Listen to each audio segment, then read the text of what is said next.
Good morning, good afternoon, good evening, everyone. Welcome back to the channel, Everyday Carry for Everyday People. The last video that I did was a pretty important one, dealing with what we as South Africans should be doing abroad to ensure that we don't endure the hardships that we've endured over the last 6 to 12 months. Moving on, a lot of airlines pretty much shafted us during the coronavirus, particularly with Omicron, and they basically punished us for doing the right thing. So yeah, maybe doing the right thing isn't doing the right thing. Moving on, I'd like to talk a little bit about some of the airlines that have given South Africans a pretty raw deal,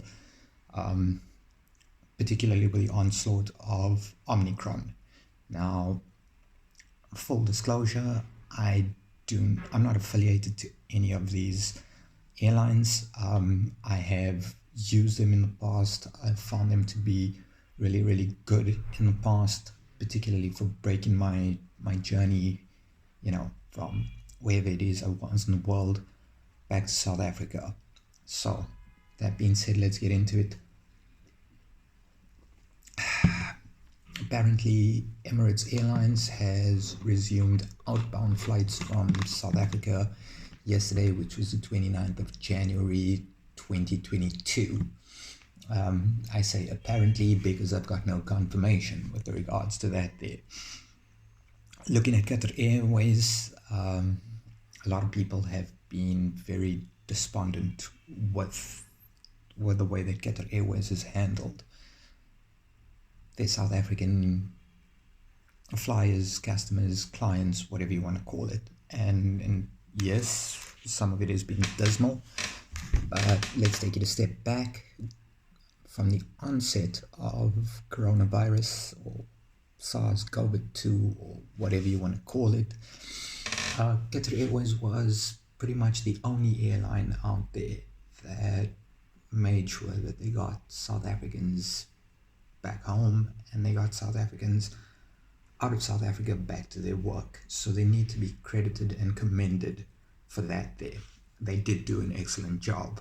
Now, before everybody starts jumping on my back like they have on Facebook and everywhere else, obviously when the Omicron variant was found, yes, we took a bad backlash as South Africans. I completely agree with you. I will, however, vouch for two individuals at Qatar Airways. The Vice President for Africa of Qatar Airways and the Regional Marketing Manager for Africa at Qatar Airways. These two gentlemen have gone over and above with me. And remember, I wasn't flying anywhere. I don't work in the Gulf. So, to be quite honest with you, I reached out to them via LinkedIn and they were kind enough to accept my invitation and, at least have the decency of engaging with me, which is something I really appreciate. Obviously, with that being said, I have tried to reach out to the global manager for loyalty marketing at Qatar Airways. He's based out of Australia. I don't know him. I can't vouch for him. Like I said, I sent him a request a week ago, and I'm still waiting to hear back from him. I'm not expecting much with regards to that there. I'm not going to rant and rave about this here. I think that a lot of airlines dropped the ball with regards to South Africans. And the reality of the situation is if airlines like Turkish Airlines and Qatar Airways and Emirates and Etihad don't really see a need to value their South African roots, that's fine. I'm okay with that there. But they need to then come out and be open and honest about it and say, look, South Africa is no longer a priority for us. we have bigger fish to fry, and that's okay. You get what I'm saying? But at least have the decency to let us know where we stand. Like I said, a lot of South African expats were trying to get back to work. It was the stress, the inconvenience, the financial burden that was placed on people, the emotional burden that was placed on people. And that was pretty unfair when you consider everybody was talking about following the science, but nobody really did when it came to Omicron in South Africa. So that was a pretty sucky one.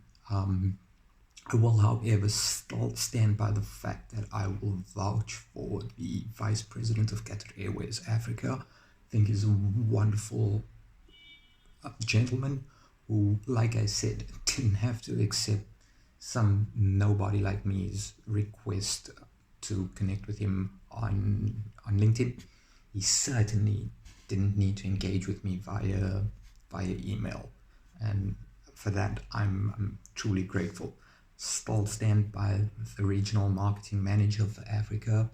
He too did not need to accept an invitation on LinkedIn by a nobody like me, and he certainly didn't need to engage with me, via email, particularly when you consider that I'm not directly affected by these flights. I am out of the country. I am an expat. I do work overseas. My wife is not a South African citizen, so they really didn't have to do that there.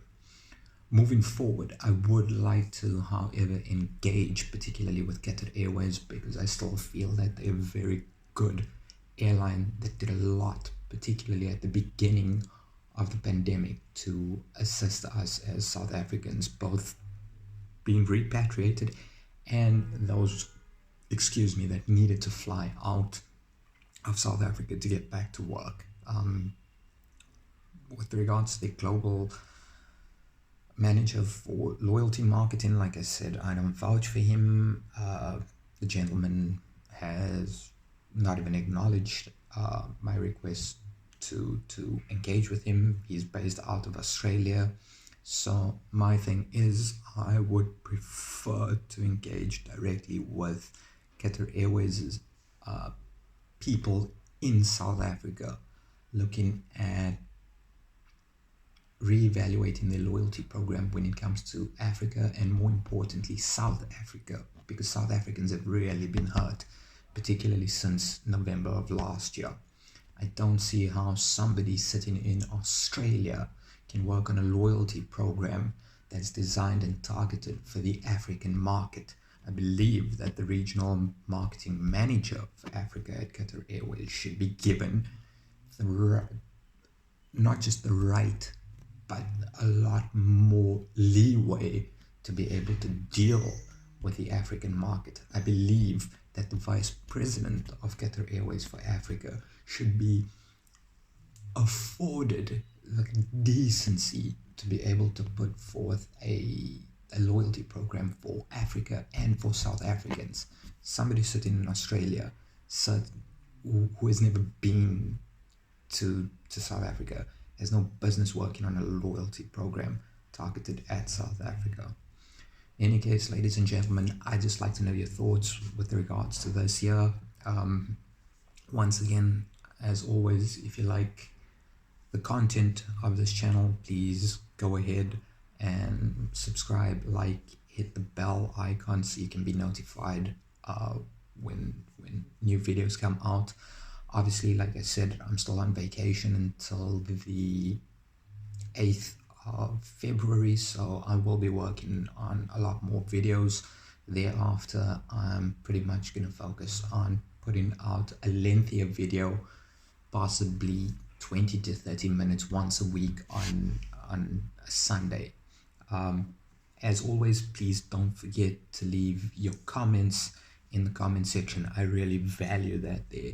It's important, as expats being wherever in the world, me being where I am, there's not many South African expats currently based where I am. So being able to reach out to you guys is pretty important to me.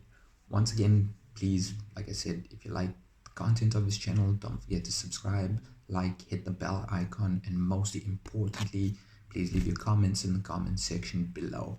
Until then, ladies and gentlemen, stay safe, God bless, and I will hopefully see you guys on the next one. Cheers, bye.